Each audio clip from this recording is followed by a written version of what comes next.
back to another episode of the Blue Honor Vlog. I'm author Kay Williams, author of op-dec, Operation Deceit, the Trilogia trilogy, and my site's name, Blue Honor, a Civil War drama. Sorry about missing you last month. I had surgery and have been in recovery, and you can hear that I had caught a cold from my daughter, and I've been dealing with that because that went into a sinus infection. So you can see the red on my face and stuff from blowing my nose so much, and I sound terrible still, so I've been putting off trying to tape these until I sounded a little bit better, and this is not great. But anyway, here we are. Happy New Year. 2023, let's hope. Let's not even say it. Let's just get into it. Today I wanted to reach back into some of my older posts on the Blue Honor blog and talk about those. Cover a little bit more about writing and the details about writing that other writers may have a question about, people who are coming up or looking to polish their work, etc. So I have this great article that I wrote on dialogue, which is one of my very strong points. So just going to go through the whole article with you. Dialogue writing is a place where a lot of authors get hung up. If you're not getting hung up, then you're not understanding how dialogue can make or break your novel, short story, or any kind of writing. It's the nuggets of speech within the text that incite the movie in your head because it so closely resembles the filmic form. Don't assume that you just know how to do it right without getting feedback from the world at large. And I mean that. I have a lot of experience with script writing, so that helps me with my dialogue writing. And I've consumed a lot of television and film along with that. So that is what has inspired a lot of my writing. Let's tackle the three main concepts or basic pointers to get your head in the game so you can start writing some compelling dialogue. Dialogue should not resemble prose.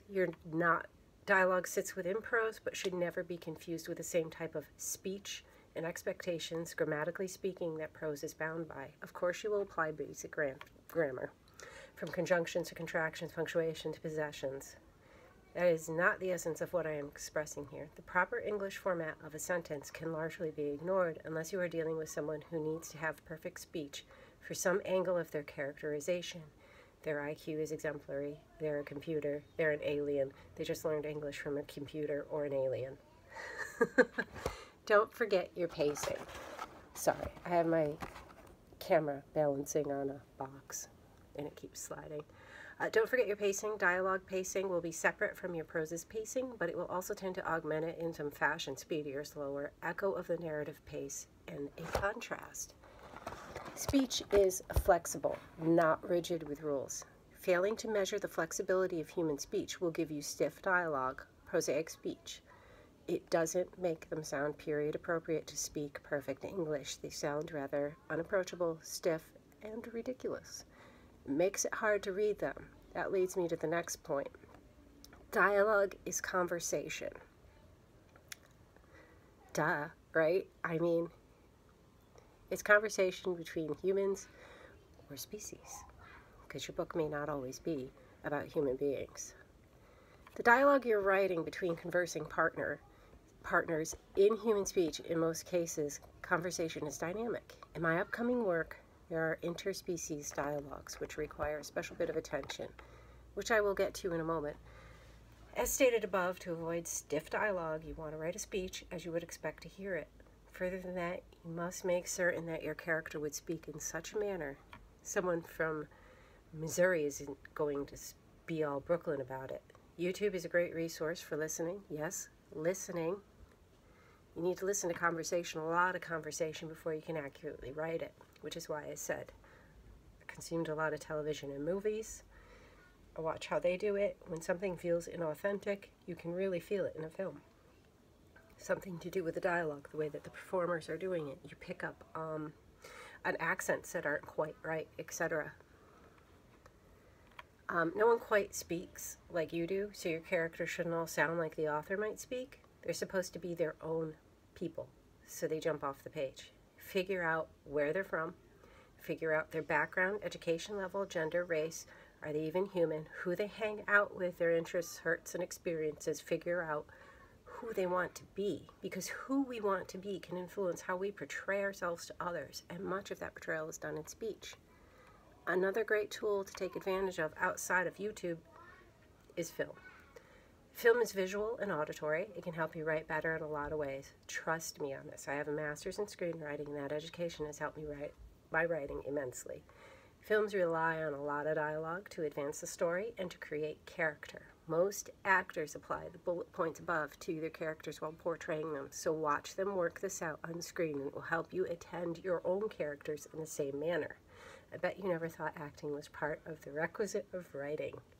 You'd be surprised all the things that make you a better writer.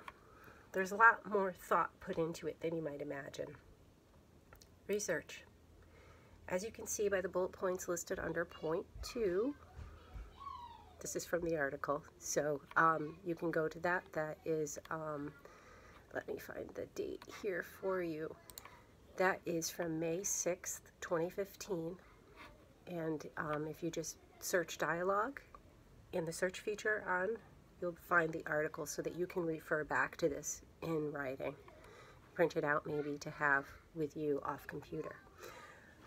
So there's a lot of writing dialogue that has to be considered. You'll need to sit down to do some research. It doesn't matter what genre you are writing, research the topic. I recommended YouTube above. They also have documentaries on areas around the world, so in addition to listening to people's dialects via their videos, you can learn about their culture. The things they say will be influenced by their culture. For example, the fact that Coke means soda or pop in certain areas of the United States, you'll have to order a Pepsi or cola. Orange pop, lemonade in Britain, it goes on and on. So dialect is the sound and regional is the terms. Learn both of your character. Learn both or your character is going to be phony, and you don't want that. Unless these misses are on purpose. A clue in a mystery or thriller about the real background, for instance. I might know something about that from op-dec. Aside from watching film to inform your writing, you might want to attend a screenwriting course or get some books on screenwriting. This won't make you a scriptwriter overnight, but it can give you some tips and tricks of a trade that relies heavily on speech to tell the story. Learning to write movies, if that is your interest, is going to take a lot of time and effort, as much time and effort as you've put into writing prose and poetry. It's a whole other animal, and it isn't so easily accessed by the novel writer. It is rare for novelists to go on to write film, especially adaptations of their own work. Me personally, that's what I went to school for, and I am trained to do. I can't adapt anyone's work, so I started with my own, which would be the most difficult. And that was on purpose to prove that I am extremely capable of adaptations. So writing dialogue can be extremely rewarding if you choose to write dialogues. Be consistent. Most editors will try to convince you to steer clear of this. I won't, because I do it. And I'm very independent, as you may have heard throughout my videos. I think using dialect appropriately will deepen the experience for your reader. I've used dialect in my books and will continue to do so as I feel appropriate. Don't be afraid, just be consistent. Feel how the dialect is phonetically spelled so you can lead the reader to hear it correctly in their head. They will hear the correct meaning. So what I mean by consistency, etc., is that if you spell a word a certain way, make sure that you spell it the rest of that way throughout the whole book for that individual and everyone else, because if Johnny's pronouncing or using this terminology and, you know, his buddies over here, they're from the same area, same culture, same word, it's going to be the same. So you don't want to, like, you know, change it. Like, you know, Sandy can come in and say, no, it's afraid, not frayed. Afraid not. Just say afraid not. You know, because Sandy comes from a different class, maybe. She has more money, more education. She pronounces her words entirely, the enunciations, etc. You're trying to show stratification and difference in education and what is status quo and stuff within those groups. Because even, like, say, in middle class, not everybody doesn't pronounce everything exactly the same. Like, my mom uses a lot of shortened phrases, etc. that are just accepted within her generation, within her education level, within her culture, within her background. So her speech tells you her story. And that's an important thing to remember. The way that someone speaks is going to reflect their history. So dialogue is extremely important to your characters. Again, this article is from May 6th of 2015. It was originally an open book blog hop, so you can look up open book, writing advice, dialogue. It's blog hop 3 from May 6th of 2015, and you can look that up. You can print that out and keep that for your tips board on the steps you need to take to write effective dialogue. So good luck in 2023 with all your writing endeavors, and I hope to see you back here in February. I will have another video for you from this spot. Thank you.